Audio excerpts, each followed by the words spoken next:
Salong ni tinzan tini kamang lo Mirum le min thang ka silo zonga Zum tlak din nan huzul tu si Kalong nak sang big asi mo ka pa Her nak le lam sau sang zonga Zum tlak din nang sa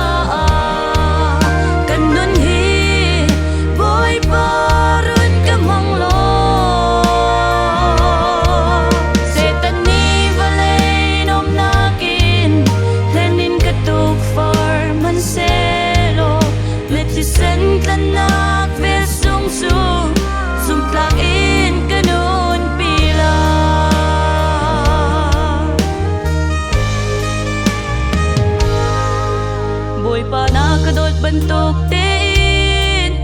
Kando kholo na ngay kan theater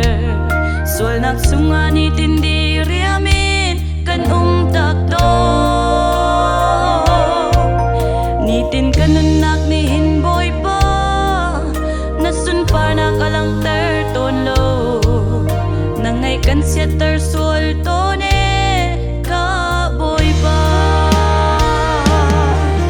Her nak le so sang zonga zum tlak din nang sa kanun hi boy parut kamang lo setan ni valay nom nakin lenin katuk for manselo natisan tlanak vel sung tu zum tlak in kanun pila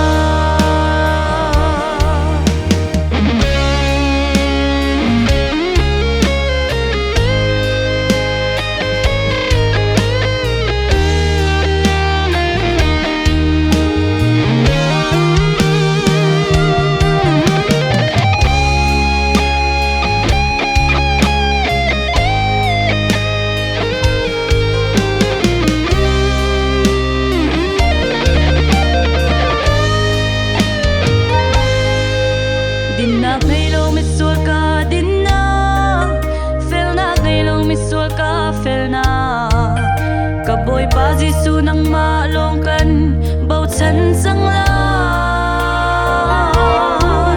Nang mahikat sunga nung zungzan Nitin kanun hinang masilo Na tiyang karawin kasyoy zungzan Cowboy pa Her naklelam sa usang zonga Zumtlak din ng taan Kanun hi boy parun kamang lo Setan ni valay nom nakin Lenin katuk for manselo Natisan tlanak vel sung tu Zum tlak in kanun pila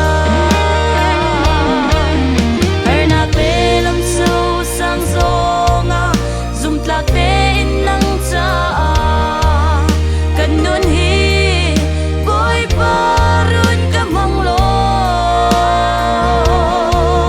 Setan ni valay nom nakin Lenin katuk for manselo Natisan tlanak vel sung tu Zum tlak in kanun pilan Natisan